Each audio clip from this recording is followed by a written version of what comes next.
Tribunal Constitucional entra en sesión, vista de la causa rol 4074, requirente doña Olga Luz Altamira Tapia, requerimiento de inaplicabilidad por inconstitucionalidad respecto del artículo 125, números 10 y 11 de la Ley General de Pesca y Acuicultura. Tiene la palabra el relator, don José Francisco Leito. Muchas gracias, señor presidente. A Fojas 1, con fecha 17 de noviembre de 2017, la señora Altamirano Tapia viene en accionar de inaplicabilidad por inconstitucionalidad respecto del artículo 125, numerales 10 y 11 de la Ley General sobre Pesca y Acuicultura, preceptos que establecen ambos el apremio de arresto por no pago de multa con auxilio de la fuerza pública en razón de eventuales contravenciones a la normativa contenida en dicho cuerpo legal.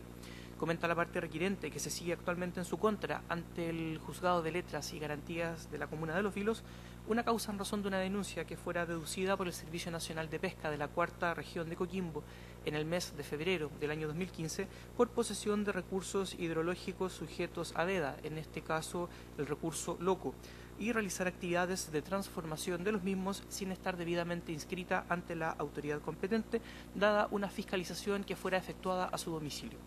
Comenta que prestó en el seno de dicha denuncia declaración indagatoria, colaboró con los hechos del procedimiento, reconociendo salvo excepciones los hechos denunciados por la autoridad administrativa, dando cuenta de que vive de la venta de recursos del mar, actividad desarrollada en su propia casa en pequeñas cantidades y de forma artesanal, lo que genera su propio sustento, así como de su grupo familiar más próximo. Agrega que en tanto no sabe leer ni escribir, le fue difícil la obtención de los permisos administrativos correspondientes y el acceso también a la capacitación debida, obteniendo recién la resolución administrativa de funcionamiento del local tipo procesadora tras la inspección que realizara a su domicilio Sennapesca. En marzo de 2016, el juez de la instancia dictó sentencia, considerando su reconocimiento de los hechos y aplicando la presunción de veracidad al constatar la actuación por el ministro de Fe y no existir prueba en contrario, la condenó a un total de 2 penas de multas por 50 unidades tributarias mensuales, solicitando la rebaja de estas o el beneficio de pago en cuotas, argumentando que se trata la requirente de una persona de 77 años de edad que percibe la pensión solidaria por aproximadamente 77.000 pesos mensuales. El tribunal denegó lo impetrado en lo principal, pero accedió al pago en 10 cuotas sucesivas y mensuales del quantum total de la multa. Comenta que pudo saldar las 2 primeras cuotas, pero a partir de ello le fue imposible pagar las siguientes, careciendo de dinero. Así refiere que en agosto de 2017, Sennapesca solicitó apremio en su contra en los términos previstos en el artículo 125, número 10 de la ley número 18.892, norma que viene a cuestionar a esta sede constitucional y que resulta en la cuestión pendiente de resolver y que podría significar en la especie y en los hechos en concreto reclusión sustitutiva de la multa. Por lo expuesto que viene a someter a la resolución de esta magistratura constitucional lo anterior, basado en 2 conflictos constitucionales que se sintetizan en el siguiente acápite. Primero, argumenta desde el artículo 19, numeral 7 de la Carta Fundamental, vulneración a su derecho a la libertad personal, y en segundo lugar, desde el artículo 19, número 1, incisos primero y final también de la Constitución, afectación a su derecho a la vida y a la integridad física y psíquica, así como a la prohibición de aplicación de todo apremio ilegítimo. Ambos conflictos constitucionales, desde el artículo 5, inciso segundo de la Constitución, los enlaza con lo dispuesto a su turno en el artículo 7.1 y 7.7, ambos de la Convención Americana sobre Derechos Humanos. Así, en primer capítulo de inconstitucionalidad de que consta el nivel de inaplicabilidad, la requirente lo sitúa en torno a la amenaza a la libertad personal. Esta cápita refiere que en el estado actual de discusión jurídica se ha elevado a nivel de norma internacional el principio garantista de que no existe prisión por deudas, salvo que se trate de obligaciones de carácter alimenticio. De la lectura del artículo 7.7 de la Convención Americana sobre Derechos Humanos, se tiene que está prohibido que una persona pueda sufrir una privación de libertad como consecuencia del no pago de una deuda. Conforme a la normativa impugnada en estos autos constitucionales y dada la no acreditación del pago de una multa, debe despacharse necesariamente orden de arresto contra el infractor. La actora comenta en este sentido que se ve expuesta a un arresto efectivo por un plazo de 38 días, completo y acumulativo, resguardando en abstracto como un medio destinado a forzar el pago de lo adeudado, que puede decretarse en cualquier momento mientras la situación base se mantenga y solo suspenderse o dejarse sin efecto acreditándose el correspondiente pago. Es en la especie, enuncia, una medida de privación de libertad invasiva por su completo encierro. No se trata en la especie de un arresto nocturno o dentro de un determinado horario que genere un resultado que es del todo paradojal, cual es impedir que se consigan los recursos económicos para cumplir con la obligación debida, acercándose así más bien a una reacción punitiva que a un mero apremio, quedando sometida al confinamiento carcelario y a sus severas reglas. Luego, en segundo conflicto aludido en el requerimiento de inaplicabilidad, la actora lo sitúa en torno a la afectación al derecho a la vida y a la integridad física y psíquica, así como la prohibición de aplicar todo apremio ilegítimo. Comenta la parte requerente que para determinar la legitimidad de un apremio no basta con examinar la legalidad del mismo, como confirmar su mera consagración legal o que esté dispuesta a este por autoridad competente y que se cumpla en una cárcel pública. La legitimidad más bien exige algo más que la mera legalidad. Un esencial requisito a este respecto de carácter valorativo guarda relación con la proporcionalidad o adecuación axiológica de conexión de medio a fin que se da entre el arresto como medida de apremio y la finalidad que se persiga con este. De esta forma no basta, enuncia la parte requerente, solo la adecuación formal de la medida. En el caso concreto y aplicando el test de proporcionalidad, se tiene que el arresto que habilita la normativa cuestionada no contribuye a la eficacia del pago de la obligación de la multa impuesta. Es una restricción severa que no se condice con la mínima intervención ni con la proporcionalidad en sentido estricto o ponderación, puesto que el grado de afectación a la requerente es elevado, existiendo otros medios restrictivos como el derecho de prenda general que corresponde a todo acreedor y que en la especie no se vislumbra. De esta forma, finaliza en su presentación, no puede ser constitucionalmente legítimo un apremio de arresto efectivo, completo y acumulativo, que se decreta contra una persona de 77 años de edad por una deuda pecuniaria por concepto de multa y que únicamente cometió una infracción en el contexto de su situación socioeconómica y cultural. La medida se torna así en una forma de trato cruel, inhumana o degradante, que contraviene el deber del Estado de estar al servicio de la persona humana y promover el bien común. Por lo expuesto que solicita que la acción sea acogida en todas sus partes. Conferidos traslados de fondo, una vez que fue declarado admisible el requerimiento a los órganos constitucionales interesados, así como a las demás partes de la gestión pendiente, a Fojas 112, con fecha 10 de enero del presente año, se hace parte del Servicio Nacional de Pesca y Acuicultura y solicita que el libelo sea desestimado en todas sus partes. Comenta el ente administrativo que el proceso seguido contra la requerente nace producto de una inspección efectuada en un inmueble de propiedad de esta, requerente de estos autos, en razón de diversas denuncias efectuadas a las autoridades administrativas por venta ilegal de locos. Se encontraron en el domicilio congeladoras con diversos recursos pesqueros, identificándose la denunciada como su propietaria. Por no contar con documentación es que fue citada por posesión del recurso loco en veda y realización de actividades de transformación de recursos hidrológicos sin estar inscrita en el registro respectivo. Enuncia que conforme se tuvo del acta de inspección, el lugar fiscalizado se encontraba sin autorización sanitaria, con mal olor y a una temperatura de congelamiento no adecuada. Agrega que la requerente luego reconoció los hechos, por lo que al no ser estos controvertidos, se omitió el trámite de recepción de la causa a prueba, procediéndose a dictar sentencia en mayo de 2016, en que fue condenada a 2 multas por un total de 50 unidades tributarias mensuales, sentencia ejecutoriada en el mismo mes y año. Luego, en junio del año 2017, fue certificado que la denunciada había pagado solo parcialmente lo adeudado, por lo que se solicitó en agosto también del año 2017 orden de arresto al tribunal, confiriéndose traslado a la parte condenada, lo que se encuentra pendiente de resolución. Comenta que en términos generales el ordenamiento pesquero está basado en la necesidad de regular el acceso a los recursos hidrológicos, estableciendo requisitos o condiciones de acceso para su resguardo, conservación y necesario uso sustentable. Por ello, la normativa guarda sustento constitucional en disposiciones como el artículo 19, numerales 8, 21 y 23, resultando necesario controlar siempre la cadena de explotación. Enuncia que no basta controlar a quien pesca, sino que también se requiere controlar a quien realiza el negocio en tierra, de modo de disuadir la pesca ilegal con diversas medidas que se prevén a lo largo de la Ley 18.892 para alcanzar estos fines. Agrega que, entre estos, se encuentra un sistema infraccional y sancionatorio especial que busca asegurar el estricto cumplimiento del ordenamiento pesquero para la conservación de especies, comprendiendo así un extenso catálogo tanto de tipos infraccionales como penales. Enfocándose ahora en los capítulos de inconstitucionalidad alegados por la requerente, comenta que ésta confunde el concepto de prisión por deudas con la potestad sancionadora del Estado, así como el ejercicio de medidas coercitivas para obtener el cumplimiento de una sanción judicial. Refiere que la normativa que se cuestiona constituye el paso siguiente del procedimiento infraccional que ha culminado con la imposición de una multa realizado en sede jurisdiccional en que se han contemplado todas las garantías de un justo y racional procedimiento a que alude el artículo 19, numeral 3, inciso 6 de la Carta Fundamental. Así, en el caso del artículo 125, numeral 10 de la Ley General de Pesca y Acuicultura, no resulta correcto hablar de prisión por deudas. Lo incumplido no deriva de un acuerdo privado, sino del incumplimiento de una sentencia judicial que fijó una medida coercitiva de carácter dinerario. El arresto como medida de apremio no está solo referida al proceso penal, siendo una medida excepcional que solo puede ser establecida cuando una ley así lo determine o mediante una orden de funcionario público legalmente investido a tal efecto. Por ello, el apremio constituye una limitación legítima de la libertad personal del infractor, dado que su objetivo es compeler para el cumplimiento de un deber legal. Por ello, la medida decretada contra la requirente no se encuentra en el supuesto de prisión por deudas, puesto que no deriva de una obligación contractual.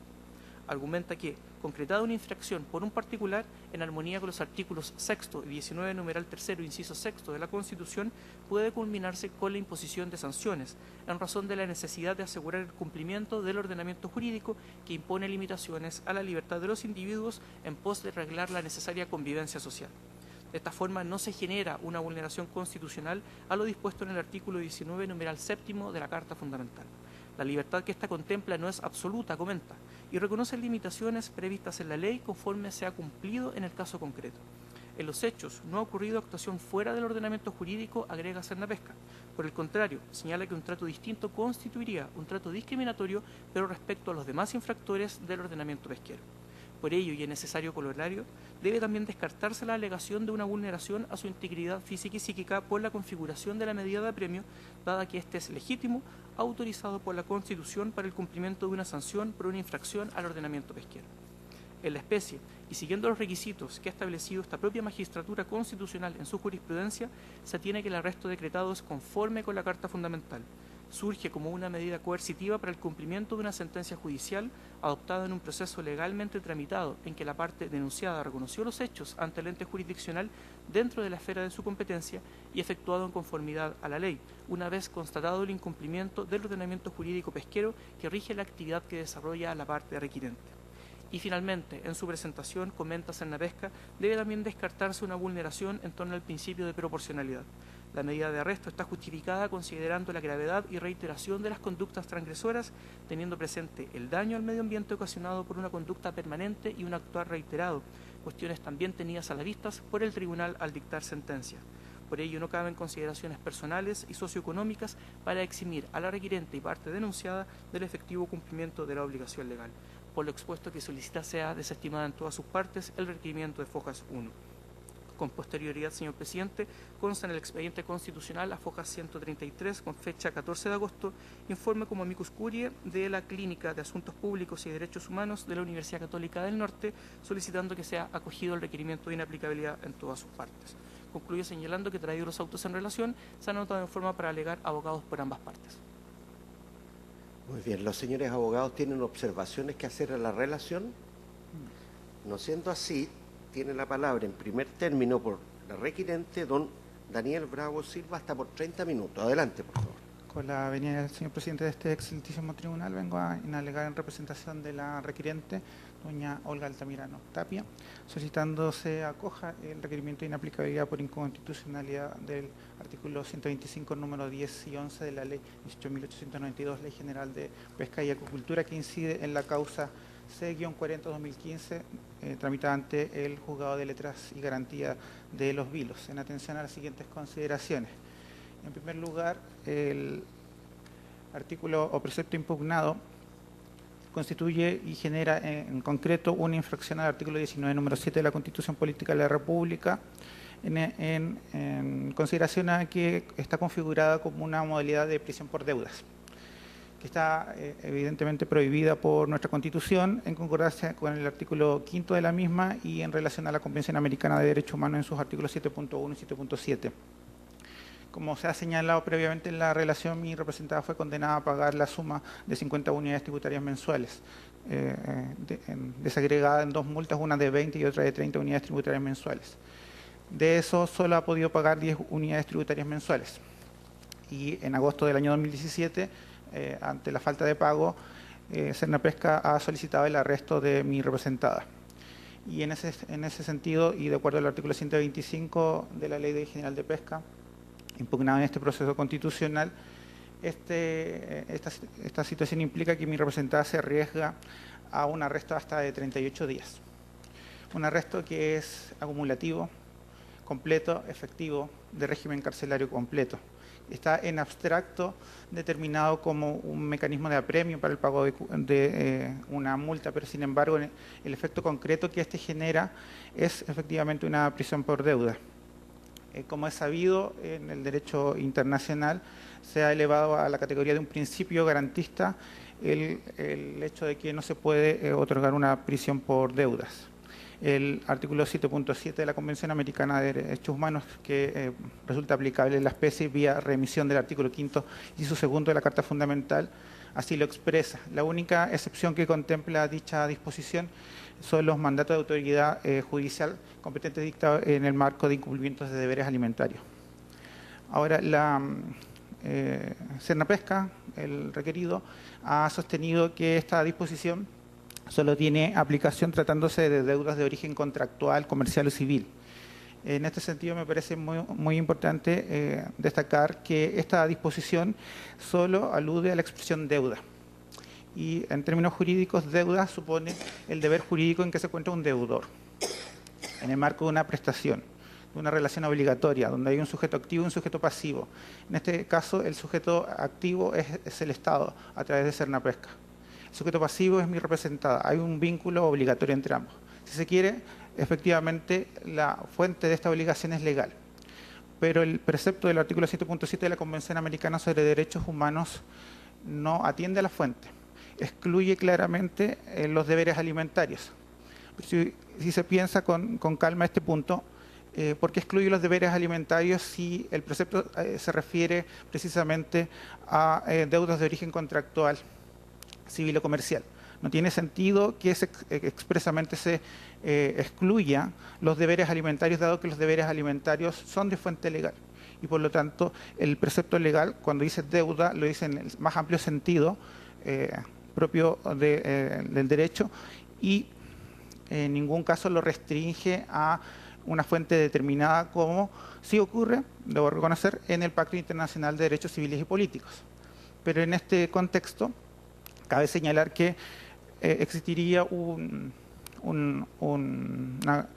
conflicto entre estos dos tratados internacionales de derechos humanos. Pero hay dos formas de resolverlo y llegamos a la misma conclusión. La primera es conforme al principio pro homine, que está contemplado en el artículo 29 de la Convención Americana de Derechos Humanos, el cual indica que sus disposiciones siempre deben interpretarse de la forma más amplia para efectivizar los derechos y garantías que esta misma contiene. Por lo tanto, darle un sentido restringido a la expresión deuda, en el sentido de solo deuda contractual, civil o comercial, no es coherente con el principio pro homine, que es de relevancia la interpretación que debe hacerse de la Convención Americana sobre Derechos Humanos. En segundo lugar, aplicando ya unas reglas clásicas de interpretación, uno podría sostener en segundo lugar que también debe preferirse la disposición del artículo 7.7 de la Convención Americana sobre Derechos Humanos. ¿Por qué razón? Porque el Pacto Internacional de Derechos Civiles y Políticos es anterior a la Convención Americana. Tiene un año de diferencia. Por lo tanto, la regla clásica de interpretación sostiene que norma posterior deroga a la anterior. Y, en segundo lugar, por su especialidad. La Convención Americana sobre Derechos Humanos es un tratado internacional de un sistema especial, el sistema interamericano, y que debe aplicarse preferentemente, dado que Chile forma parte del sistema interamericano, antes del sistema general que plantea el mismo Pacto Internacional de Derechos Civiles y Políticos. Entonces tenemos dos formas de interpretar la disposición, conforme a la propia Convención Americana, el principio pro homine. Llegamos a la conclusión de que debe interpretarse deuda en el sentido más amplio posible y no solo al deber de carácter o fuente legal, de fuente contractual o civil, y excluyendo por tanto aquellos deberes de origen legal. Y en segundo lugar, por un principio de ley posterior y ley especial. Y en ese sentido, ya teniendo claro que la deuda en este marco de carácter general y que mi representada está en posición de sujeto pasivo de una prestación dineraria, consistente en el pago de una suma de dinero en favor del Estado, que genera como consecuencia la posibilidad de un arresto, como decía, efectivo, completo, con todas las consecuencias de que ello sometía a un régimen carcelario, evidentemente estamos ante una prisión por deudas. La expresión prisión en este contexto no puede ser interpretado como una medida en específico, sino que cualquier medida que efectivamente afecte de forma severa la libertad personal. Y ese es el caso de mi representada. Este arresto, de verificarse, de despacharse la orden de arresto en contra de mi representada, efectivamente se va a convertir en una privación severa de su libertad personal. Es una medida sumamente invasiva, no está contemplada como un arresto nocturno por periodos, como en el ordenamiento chileno contempla en otros casos, frente a otras situaciones, arrestos por periodos. Ahora, resulta que en este contexto, este arresto es de días completos y, por lo tanto, se genera el efecto paradojal de que, si bien está contemplado en abstracto como un mecanismo para compeler al deudor a que pague la multa, cumpla con su prestación dineraria, al arrestarlo por días completos queda imposibilitado de hacerlo, porque no puede trabajar y no puede generar ninguna actividad remuneratoria que le permita efectivamente liberarse de este apremio. Por otro lado, en la forma en que está redactado el precepto de la Ley General de Pesca y Acuicultura, no deja margen al tribunal para despacharlo o decidir si lo despacha o no este arresto. Dice el precepto que, acreditado la circunstancia de no pago o ante la circunstancia de no pago, el tribunal despachará el arresto, no podrá despachar el arresto. Por lo tanto, ni siquiera le deja margen al tribunal para evaluar la situación. Por lo tanto, evidentemente, se genera esta situación de prisión por deuda. No se paga la multa, automáticamente se genera este medio que está en abstracto pensado como un mecanismo de premio, pero que en el efecto concreto deviene entonces un mecanismo de orden más bien punitivo. Y en ese sentido también me parece importante destacar cómo lo interpreta Cernapesca.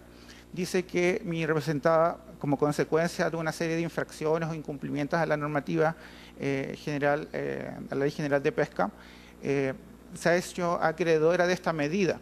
Por lo tanto, lo entiende como una sanción incluso adicional al solo pago de la multa. Dice, como ha generado todas estas conductas infractoras de la ley, se le ha aplicado una multa. Y como ha sido reticente y ha continuado en esta conducta, bueno, corresponde entonces que le apliquemos el arresto. Entonces, esa es una mirada punitiva de un servicio público, un servicio estatal. Por lo tanto, da cuenta que en la interpretación que hace Cernapesca, evidentemente el arresto no es solo una medida de apremio, sino que una medida de castigo.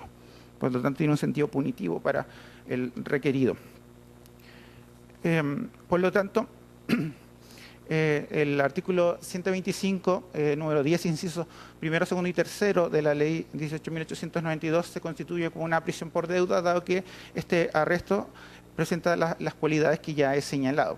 Ahora, en cuanto al inciso cuarto, establece esta disposición un mecanismo de sustitución por reclusión, que la pena de multa se sustituye por días de reclusión.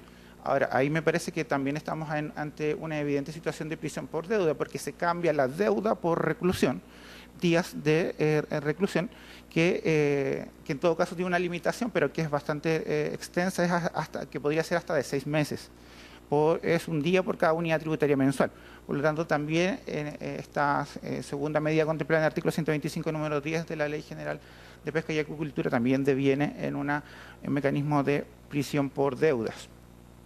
Por lo tanto, estamos ante una disposición que incide en esta causa C-40-2005 del Juzgado de Letras y Garantías de los Vilos, que efectivamente se convierte en esta medida invasiva, severa, restrictiva de la libertad personal y muy representada, lo cual está proscrito por el principio garantista de que no hay prisión por deudas. En segundo lugar, el precepto impugnado en esta causa constitucional también genera un efecto inconstitucional, tiene un vicio inconstitucional en concreto y por lo tanto infringe la Constitución, en concreto el artículo 19, número 1, inciso primero de la Carta Fundamental, en concordancia con los artículos 19, número 7, incisos primero y a su vez en concordancia con los ya citados artículos 7.1 y 7.7 de la Convención Americana de Derechos Humanos. En efecto, esta medida ya señalada afecta indudablemente no solo amenaza, sino que afecta concretamente el derecho a la vida y la integridad física y psíquica de la persona, en concreto mi representada.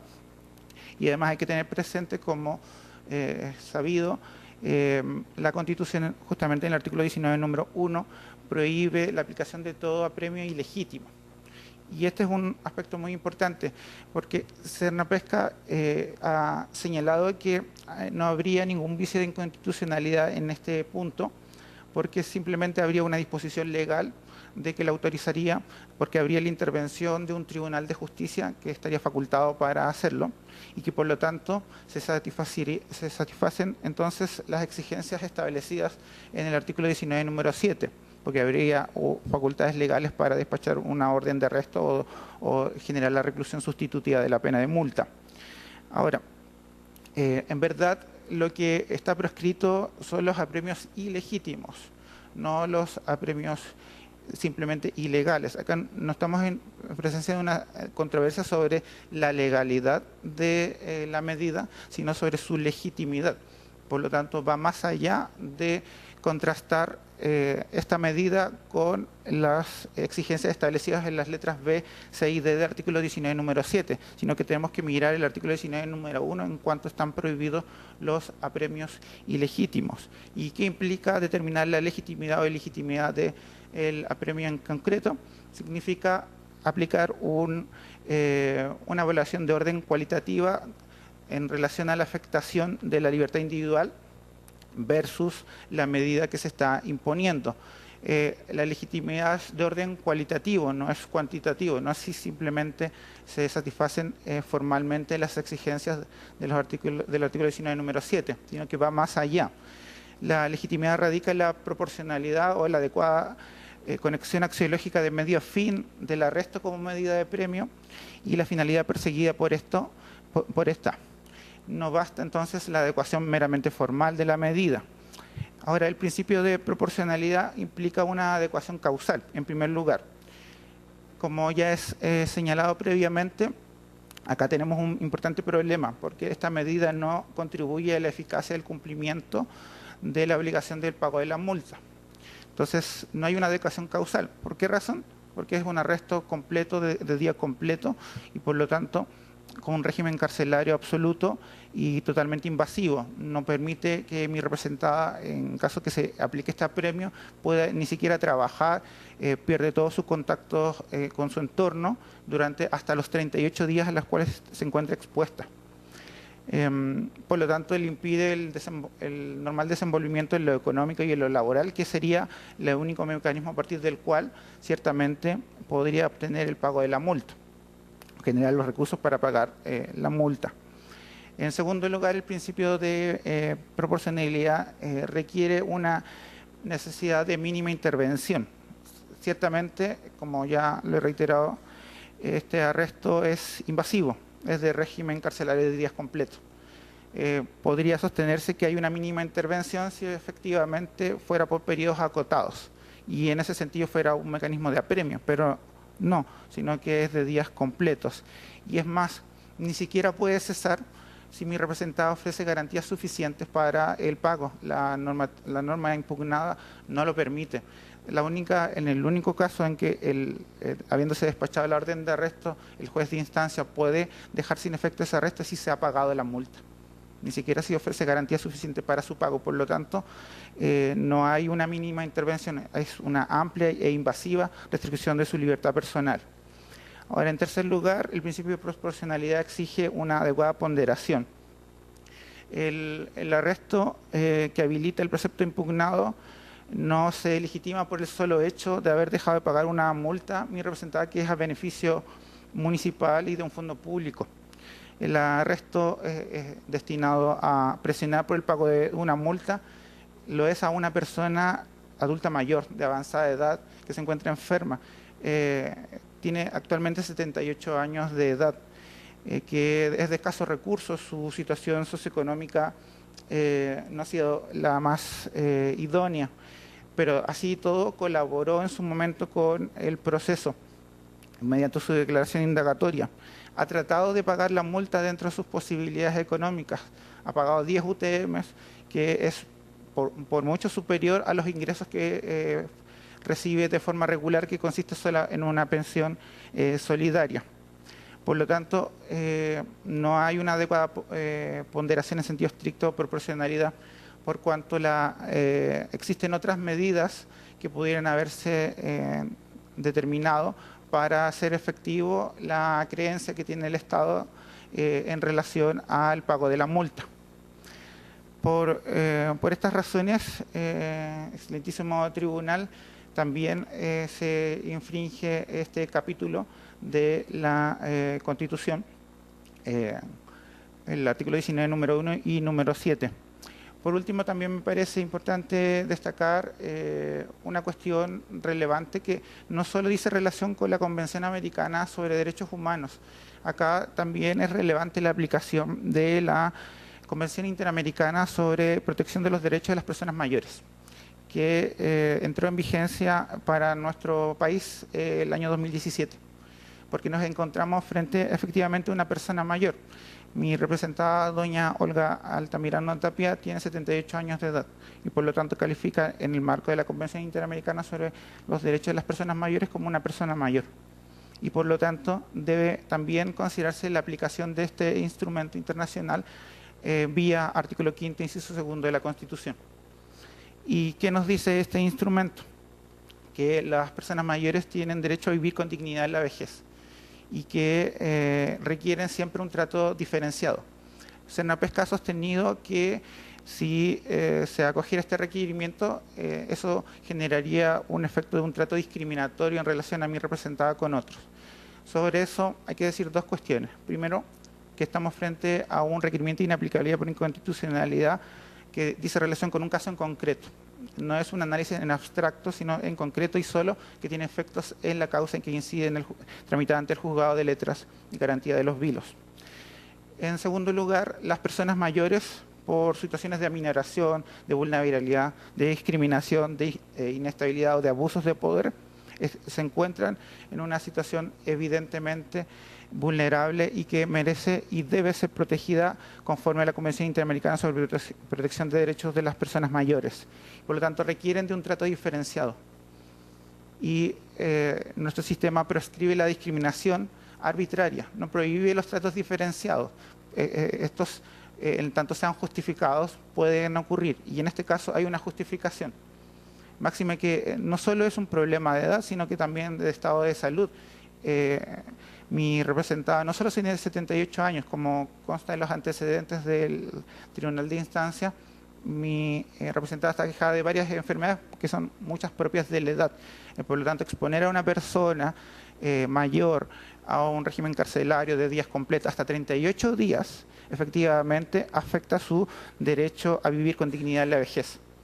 Además, en la Convención Interamericana sobre Protección de Derechos Humanos de las Personas Mayores asegura a estas el derecho a una vida sin ningún tipo de violencia.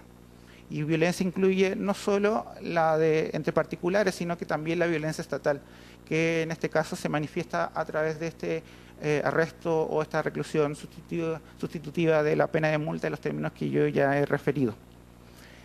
Mi representada tiene el derecho a vivir en su última etapa de la vida de manera digna, sin violencia y sin estar sometidas a situaciones que se generan en concreto como tortura, penas, tratos crueles, inhumanos o degradantes. El Estado está convocado a satisfacer el bien común, está al servicio de la persona humana y no se puede sostener hoy en día que provocar el arresto de una persona mayor en los términos que ya he señalado satisface efectivamente el bien común, el cual se colma únicamente cuando se protegen y garantizan efectivamente todos los derechos a todas las personas sometidas al control del Estado. Y ese es el caso de mi representada. Por lo tanto, este requerimiento de inaplicabilidad por inconstitucionalidad lo que busca es evitar esa afectación sumamente severa en la libertad personal de mi representada, a su derecho a vivir con dignidad en su vejez, a no sufrir ningún tipo de violencia, a no sufrir un apremio ilegítimo, a no sufrir ninguna situación que se convierta en los hechos en un trato cruel, inhumano o degradante. En esos términos, excelentísimo tribunal, solicito que se acoja el requerimiento de inaplicabilidad por inconstitucionalidad por infringir el artículo 125, números 10 y 11 de la Ley General de Pesca y Acuicultura, los artículos 19, número 7 de la Constitución Política de la República, número 1 el artículo 19, número 1 de la Constitución Política de la República, en concordancias con el artículo 5º, inciso 2 de la Carta Fundamental y los artículos 7.1 y 7.7 de la Convención Americana de Derechos Humanos y artículos 6, 9 y 10 de la Convención Interamericana sobre Protección de los Derechos Humanos de las Personas Mayores. Eso es todo cuanto puedo alegar. Muy bien. A continuación, por el Servicio Nacional de Pesca y Acuicultura, tiene la palabra doña Jessica Fuente, hasta por 20 minutos. Adelante, por favor. Muchas gracias. Con la venia del señor presidente, vengo a alegar por el recurrido Servicio Nacional de Pesca. Creo que con la relación que se hizo y con el planteamiento que hizo el recurrente está bastante claro dónde está la clave del conflicto en esta circunstancia. De parte del Servicio Nacional de Pesca, seguimos la doctrina que ha planteado el Tribunal Constitucional en términos de que, tratándose de una obligación de carácter legal, no estamos en presencia de una prisión por deuda. El requerente, independientemente de que podamos discutir las condiciones específicas de la infractora, desde el punto de vista de la construcción de todo el argumento de la parte requerente, parte de la construcción de que se trata de una prisión por deuda, que es precisamente lo que el servicio no comparte, y por eso es que se opone a esta inaplicabilidad. Efectivamente, cuando estamos hablando de un juicio de carácter infraccional, que se realiza ante un juez civil, que se realiza por contravención al ordenamiento jurídico, donde se dicta una sentencia y lo que se está haciendo es aplicar una medida de apremio, no podemos claramente hablar de una prisión por deuda. Insisto, independientemente de los efectos que en este caso se generen en particular, pero efectivamente acá la argumentación y toda la argumentación se construye en base a que aquí se considera una prisión por deuda, no obstante que en diversos fallos de este Tribunal Constitucional referido a diversas materias, como es la cobranza previsional, deberes tributarios, el alcalde que no dicta un decreto, el giro doloso de cheque, las compensaciones matrimoniales en razón de divorcio o infracciones de carácter sanitario, el Tribunal Constitucional ha hecho el análisis de las disposiciones, de tales disposiciones, en cuanto ellas prevén una medida de apremio, y en este caso una medida de apremio que es dispuesta por la orden de un tribunal en virtud de una norma legal. Es ahí donde nosotros no compartimos, obviamente, este planteamiento, porque claramente no estamos en presencia de una prisión por deuda. Hay muchos fallos, que no voy a mencionarlos todos, el 516, 576, 1006 y muchos otros, e incluso unos recientes, el 3249, el 3539, que es de septiembre de este año, en donde el Tribunal Constitucional hace un análisis de los diversos argumentos para estimar si se trata o no se trata, cuando estamos en presencia de una obligación legal, de una prisión por deuda.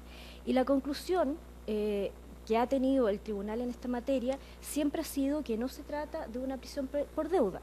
Para ello utiliza diversos argumentos. Por una parte, se cita, por ejemplo, los antecedentes de la Comisión de Estudio de la Nueva Constitución, donde tanto el profesor Alejandro Silva como el profesor Evans de la Cuadra plantean que el arresto es una medida de apremio que va más allá de una pena, o que va más allá de la aplicación en el ámbito penal. De hecho, la Constitución hoy día la prevé como una medida distinta de lo que puede ser aplicado en el ámbito penal, porque puede ser incluso aplicado en el ámbito administrativo, cuestión que en este caso se aplica a un procedimiento infraccional que se lleva ante un juez civil.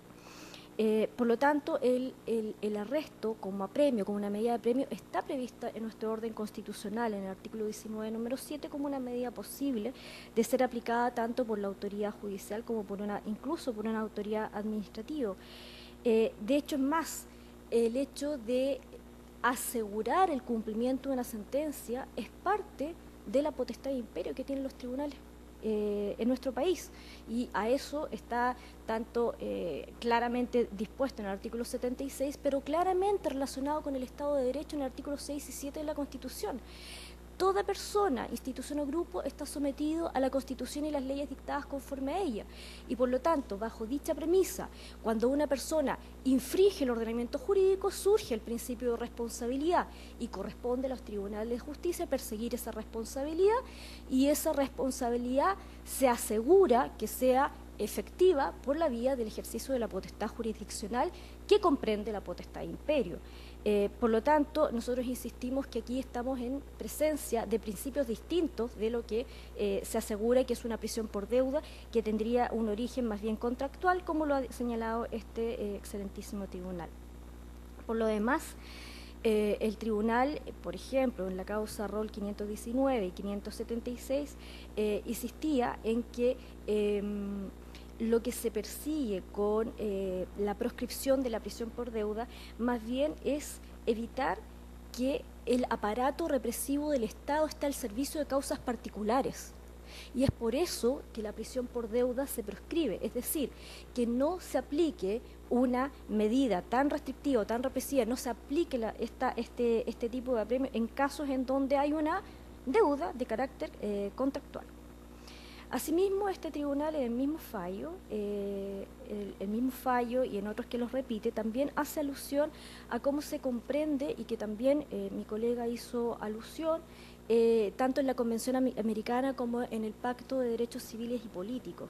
Y también el tribunal llega a la conclusión que en realidad, dadas las discusiones que se dio en el orden de la Convención Americana, esas discusiones llevan a que más que un acuerdo en torno a solamente excluir los deberes alimentarios, lo que existió en los antecedentes que dieron lugar a esa disposición, es que hubo una discusión en donde no se ponían de acuerdo qué se incluía y qué no, y finalmente quedó solamente prohibido, proscrita las deudas alimentarias sin pronunciarse respecto del resto, como sí ocurre en el Pacto de Derechos Civiles y Políticos, donde claramente quedan excluidas los deberes de carácter legal. En términos similares se refiere el tribunal en el fallo 576, en el fallo 1145, en el 3035, etc. Asimismo, el tribunal se ha pronunciado expresamente respecto de esta situación que se invoca respecto de la supuesta afectación ilegítima del artículo 19, número 7, que se daría por la vía de la aplicación de un apremio. En el mismo sentido, el tribunal, este excelentísimo tribunal, ha señalado que en definitiva esta se trata de una restricción o una limitación a la libertad personal que está autorizada por el ordenamiento jurídico, que está autorizada por nuestra Constitución, y por lo tanto el arresto puede ser dispuesto como una medida, como decía anteriormente, como una medida que compele al cumplimiento de una obligación legal. El arresto puede ser decretado, como señala el tribunal, cuando una ley lo prescribe, mediante una orden expedida por un funcionario facultado para hacerlo y previa intimación legal de esta orden. Estas garantías mínimas del afectado se encuentran el que debe ser puesto a disposición del juez dentro de un plazo determinado para la obtención de una determinada conducta, que es el caso que nos ocupa. En definitiva, el arresto que está dispuesto en la ley de pesca no busca, como erróneamente se interpretó el planteamiento del Servicio Nacional de Pesca, no busca un objetivo punitivo de castigar más a la infractora. Lo que busca es que se cumpla la sanción. Y esta sanción no es un objetivo en sí mismo. Esta sanción está vinculada a una actividad ilegal de procesamiento y venta del recurso loco. El recurso loco en Chile está vedado hace años porque ha estado en peligro de conservación, y aquí debemos obviamente dar el contexto en el cual se establece la normativa pesquera. La normativa pesquera no se establece simplemente para tener regulada una actividad económica, se establece en pos de una finalidad pública, y esa finalidad pública es la conservación de los recursos hidrobiológicos. Es un hecho público y notorio, excelentísimo tribunal, que las pesquerías en Chile están decayendo. Las pesquerías de peces están en su gran mayoría o en estado de sobreexplotado o colapsado, y los otros están en estado de plena explotación. son muy pocos los recursos hidrobiológicos, y eso es un hecho público y notorio, porque de hecho en la página de dominio electrónico de la subsecretaría uno puede ver el informe donde puede ver en qué estado se encuentran los recursos por la sobreexplotación a la que se ha avanzado respecto a los recursos hidrobiológicos, y por eso es tan sensible. Es por eso que hoy día se habla de cómo combatir la pesca ilegal, porque precisamente el hecho de que no se tomaran los resguardos suficientes es lo que está hipotecando que las generaciones futuras conozcan recursos hidrobiológicos que a nosotros seguramente cuando éramos más pequeños sí los podíamos consumir. Entonces es en ese contexto que se da la infracción. Ahora, creo que se malinterpretó algo que señaló Cernapesca en su informe, porque nosotros señalamos que la infractora, ella reconoce que esta no es una actividad eventual, ella se ha dedicado por años a la venta ilegal de locos, ¿ya? Pero nosotros no estamos buscando con la orden de arresto castigarla por ese motivo, sino que solamente por la infracción que se constató y respecto de la cual se le impuso una medida de multa por, como decíamos anteriormente, el órgano jurisdiccional competente. Por otra parte, se señala por parte de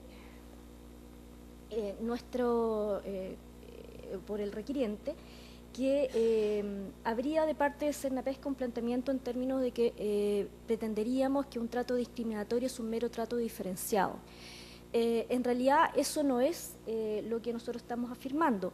Lo que estamos afirmando que en la medida que en este caso puntual se determinase que se produce un efecto inconstitucional porque la norma de apremio es una prisión por deuda, es donde se produce el conflicto, porque la declaración que se ha hecho jurisprudencialmente, no tan solo en este excelentísimo tribunal, sino que también a nivel de tribunales ordinarios, porque hemos tenido sentencias donde se reconoce que el apremio de la ley de pesca no es una prisión por deuda, estaríamos en presencia de una situación en donde se declararía solamente para este caso en particular que esta medida de apremio, que es un apremio, sería una prisión por deuda. Es eso lo que nosotros estamos diciendo, que en eso nosotros vemos un principio de discriminación, porque claramente estaríamos distorsionando de alguna manera lo que es el sentido de la medida de apremio, independientemente, insisto, de los caracteres particulares que podrán ser considerados respecto de la situación de la infractora, pero sí respecto de la disposición en virtud de la cual se construye el argumento de la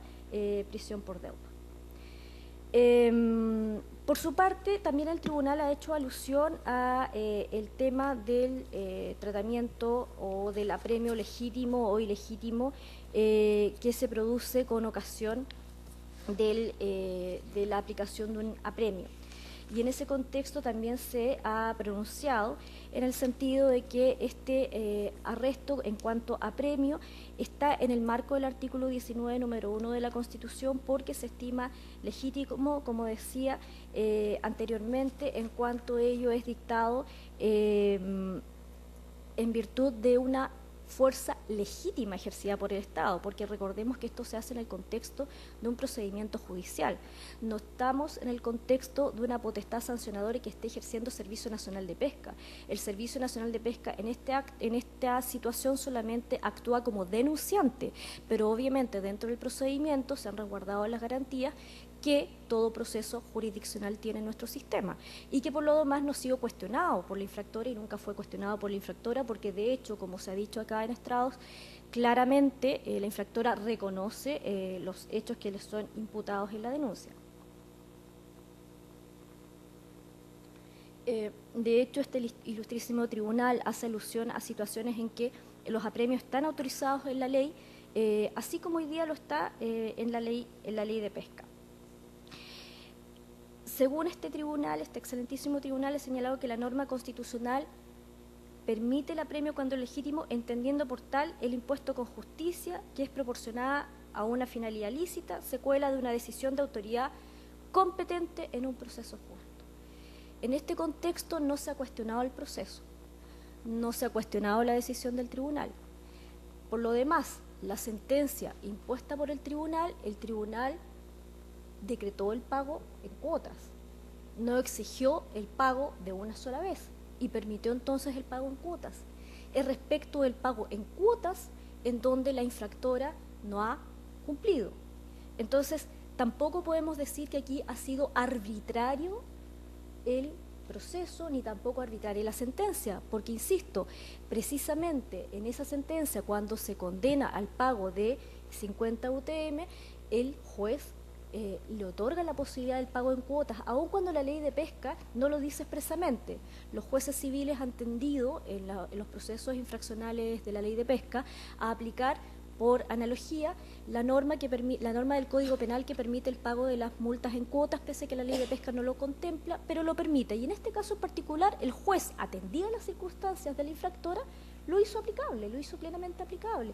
Por lo tanto, difícilmente podemos estar hablando acá de que el proceso fue injusto, de que el proceso fue ilegítimo, de que no se le dieron las posibilidades de cumplir. Aquí estamos en presencia de una sentencia de un tribunal de la República que se está tratando de dar cumplimiento. Ese es el contexto y es por eso que Senapesca ha planteado entonces la necesidad de que se considere esta situación y por lo tanto no se entienda que estamos en presencia de una prisión por deuda, porque claramente el juez no está impetrando el pago de una deuda, está impetrando el cumplimiento de una sentencia judicial. Por otra parte y por último,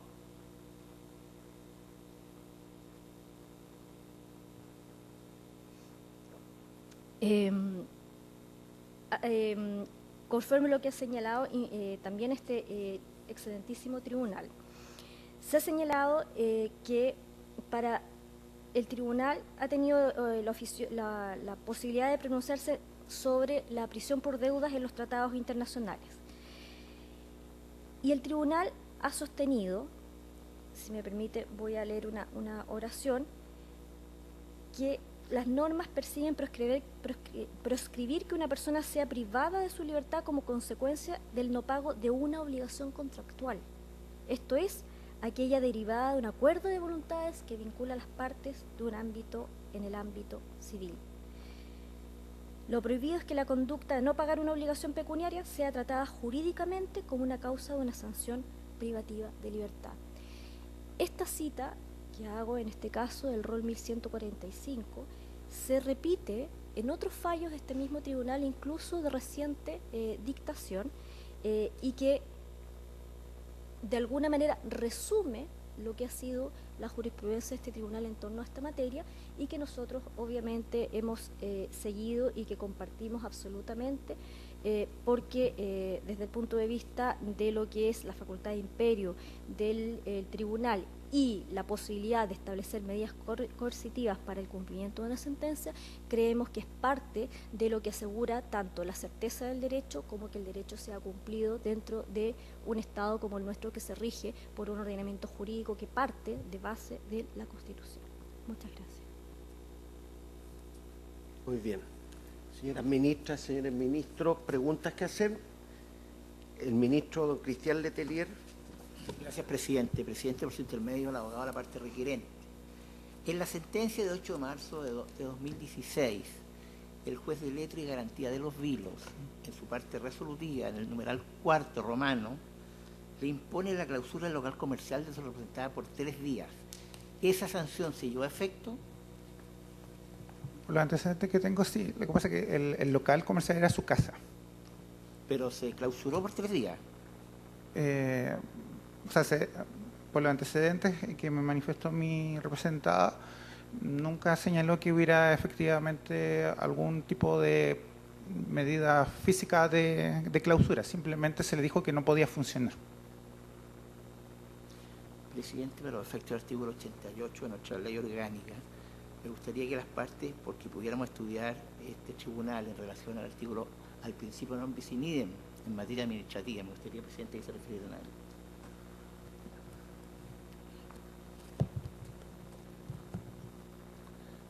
Con la venia de este excelentísimo tribunal, extiendo mi alegato a los solicitados en cuanto a que efectivamente si existiese en esta causa, o en la causa en que incide el presente requerimiento, una doble sanción, esta parte estima que eso es posible y en ese sentido también habría un vicio de inconstitucionalidad en ¿En qué sentido?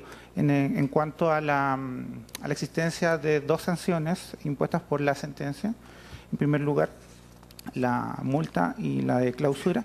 Y en segundo lugar, por lo ya señalado, mi alegato en orden a que la interpretación y el mecanismo por el cual ha optado Cernapesca es, en el fondo, entender que el arresto es una sanción adicional a la repetición de conductas que habría tenido mi representado, cuestión que no ha sido acreditada porque esta es la causa C-40-2015 del Juzgado de Letras de Garantía y de los Vilos. Es la primera que se le ha impuesto a mi representada. Sostiene que existirían unas infracciones anteriores a partir de lo que señala ella en su declaración indagatoria, pero como lo interpreta, efectivamente habría una intención de sancionarla doblemente por esa conducta e incluso por conductas que no habrían sido parte del proceso infraccional. Y en ese sentido, efectivamente, podría estimarse por este excelentísimo tribunal, y así esta parte también lo comprende, una infracción al principio de la no aplicación de una doble sanción de orden administrativo por la misma conducta ejecutada por mi representada en el marco de la Ley 18.892, Ley General de Pesca y Acuicultura. Gracias. Con la venia, señor presidente, no hay non bis in idem porque aquí se configuraron dos conductas diferentes. Aquí hay dos infracciones. La 50 UTM no es solamente por la venta de loco ilegal. La venta ilegal de loco se sancionó con 30 unidades tributarias mensuales. Lo que se castiga con 20 UTM adicionales es que era una planta sin autorización, sin registrarse en Cernapesca. De hecho, ni siquiera tenía autorización sanitaria. La infractora con posterioridad obtuvo la autorización sanitaria de parte del Servicio de Salud. La fiscalización que realizó Cernapesca la realizó con el Servicio de Salud y se constató que no estaban en condiciones de inocuidad suficiente esos recursos, que no solamente eran locos, eran otros recursos también que ilegalmente se procesaban en esa casa y no contaban tampoco con autorización sanitaria. La autorización sanitaria se obtuvo con posterioridad. Entonces acá no es una conducta, son dos conductas las que se estaban sancionando. Y por otro lado, la ley de pesca además establece que dentro de las posibilidades de sanción se establece las multas, pero también clausura en los casos, por ejemplo, en que hay falta de inscripción, o sea, la planta no estaba autorizada para funcionar, y por ese motivo entonces se clausura por 3 días. El ministro Domingo Hernández. Por su intermedio, señor presidente, al abogado de la requirente. ¿Ha manifestado usted algunas circunstancias del caso concreto que ameritarían la declaración de inaplicabilidad a partir de ciertas condiciones personales de la requirente? Su avanzada edad, la circunstancia de no saber leer y escribir, y adicionalmente de haber obtenido la autorización para el procesamiento de los recursos hidrobiológicos con posterioridad a la fecha de la fiscalización. En la fiscalización se deja constancia que la partida decomisada de locos en veda eran del orden de los 112 kilogramos. Además, tenían congeladores, 38 kilos de jaiba, 27 kilos de lapa, 5,2 kilos de lenguas de erizo y 90 kilogramos de caracol teguda. Vale decir, los congeladores en los que se encontraban estas mercaderías son industriales. El total de los recursos suman más de 270 kilos. La sentencia deja constancia de que se aplicó la pena de multa en su rango inferior, atendidas precisamente estas consideraciones que acabo de citar, y por consiguiente no se aplicó la pena de comiso de mercadería ni la clausura del establecimiento. Si no se aplicó comiso, esta partida de mercadería se pudo comercializar, incluso los locos, aunque la comercialización habría sido ilegal, la de los demás productos se podía hacer.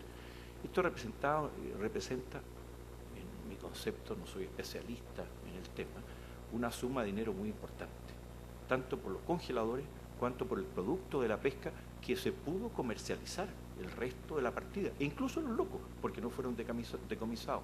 En ese escenario, ¿cómo podría usted plantear que la situación de la señora requirente es tan desesperada desde el momento que cuenta solo con una pensión asistencial de 90.000 pesos y tiene una infraestructura instalada, al parecer, bastante significativa.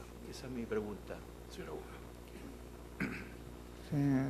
Excelentísimo tribunal, por los antecedentes que yo cuento de la realidad socioeconómica de mi representada es la que ya he señalado. No tengo mayores antecedentes respecto del origen de esta infraestructura que usted menciona. Yo he constatado que efectivamente ella, su ingreso formal y estable es solo su pensión asistencial, que es de aproximadamente 70.000 pesos, y que en ese entendido ella no ha podido simplemente pagar la multa en su integridad, sino que solo ha podido satisfacerla parcialmente. Si ella estuviera en capacidad económica para haber pagado la multa, lo habría hecho. Su problema es que simplemente no tiene los recursos como para satisfacer la multa, y en ese contexto es donde acudió a mí. Y hago presente que yo estoy patrocinándola en este requerimiento y en la causa que incide en el juzgado de letras y garantías de los vilos pro bono. Entonces tampoco tiene recursos ni siquiera para contratar un abogado.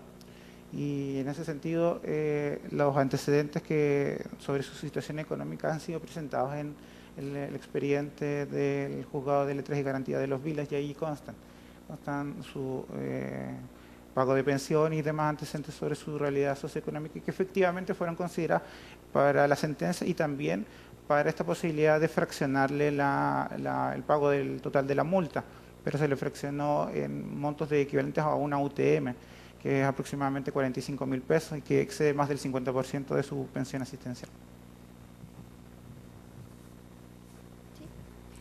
Sí. No me puedo pronunciar sobre la situación en particular de la infractora, pero efectivamente aquí estamos o sea, hay un reconocimiento de que hay un funcionamiento de una planta ilegal. O sea, que no estamos hablando que hay un minibar ni el refrigerador de la casa que se está utilizando. Aquí estamos hablando de una cantidad de recursos que da cuenta de una planta ilegal. O sea, claramente es una planta ilegal. Y si hay una planta ilegal funcionando es porque hay quien provee pesca ilegal para esa planta. O sea, nosotros no podemos descartar esa situación, como señalaba el ministro. No me consta, como en el caso de mi colega, la situación particular de ella. Obviamente hay ciertos recursos formales que ella tiene y que son de baja envergadura, pero claramente el funcionamiento de su casa con esta cantidad de recursos que Cernapesca constató no obedece a una persona que pueda tener un ingreso tan bajo, porque si no es financiado por ella, alguien tiene que haber financiado esa cantidad de congeladores para poder guardar este tipo de recursos o esta cantidad de recursos. Perdón, ¿a qué llama congeladores usted?